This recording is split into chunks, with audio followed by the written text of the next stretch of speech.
O popular Manuel Ruiz fai un chamamento ao Goberno do Estado para negociar a ampliación da cota da sardiña. O senador lamenta que o sector rematará a cantidade fixada para este 2026 a mediados de mes, o que afectará de forma negativa a numerosos profesionais. A sardiña é unha das especies máis importantes para a flota galega. Segmentos como o cerco están a manter a súa actividade grazas á captura deste peixe. Sen embargo, todo parece indicar que a cota asignada para este ano está a piques de rematar en Galicia. O senador Manuel Ruiz reclama accións ao goberno para ampliar as posibilidades de pesca. Por falta de cuota e por falta da acción do goberno español, que ao final sempre espera a última hora cando as solucións pois xa son moi difícil. Pensemos que a sardiña leva moitos anos cun plan de conservación e co acordo con Portugal que fixo que en estes momentos o recurso sexa abundante. Sin embargo, o goberno español non foi quen de adaptar esa nova realidade do recurso ás cuotas que ten. Que ocorre? Que a estas alturas do ano pois sobrepasamos o que viña sendo habitual xa digamos, o nivel de corte, estamos por encima do 90%, co cual no mes de julio agotaremos o noso 100%, pois seguramente a semana ou as semanas que ven. Ruiz apunta que isto é debido ao que o Executivo Central non traballa para conseguir máis cota para os profesionais. No mar hai peixe, pero que os nosos mariñeiros e os nosos barcos están en terra. É por iso que lle pedimos, pois, evidentemente, que tome todas as solucións que teña que tomar, as habituais dos intercambios co Golfo de Cádiz, os intercambios por Portugal, e de outro xeito tamén as excepcionales ás que haxa lugar, pois non ten ese sentido de que ao final estemos amarrados cando o recurso está pasando diante de nós. Ademais destas alternativas, sostén que non hai moitas máis opcións para conseguir que a flota poida seguir faenando e pescando sardiña. Chegamos á última hora o feito de non saber adaptar a realidade científica á realidade do stock co que son as cuotas.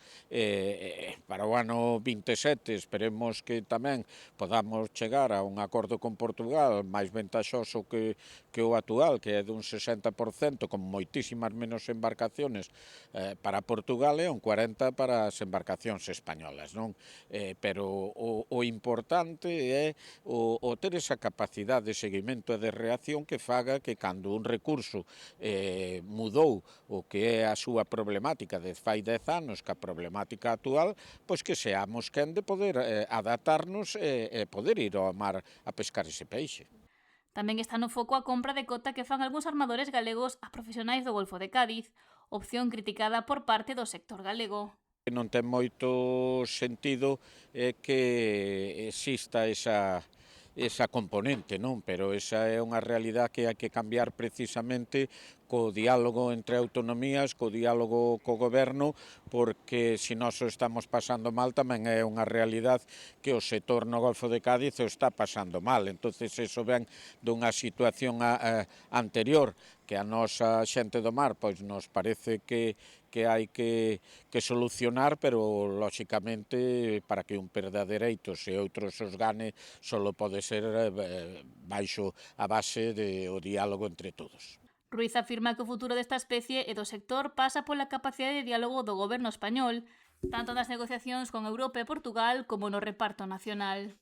Si é verdad que a situación, digamos, da importancia socioeconómica que tiña a sardiña cando se chega a ese acordo, se non me equivoco, no ano 2013, é dicir, alaban 13 anos, que a realidade actual, hoxendía, o peso da sardiña é moito maior en Galicia, é moito máis necesario en Galicia, e, polo tanto, eu creo que esas cousas hai nas que ir adaptando, e a situación do 13 non é a do 26, e, polo tanto, do 26 en adiante creo que hai que facer máis caso ao que é a situación socioeconómica, pero, sobre todo, tamén a situación dos recursos. Se hai máis peixe, ten que haber máis posibilidades de pescalo.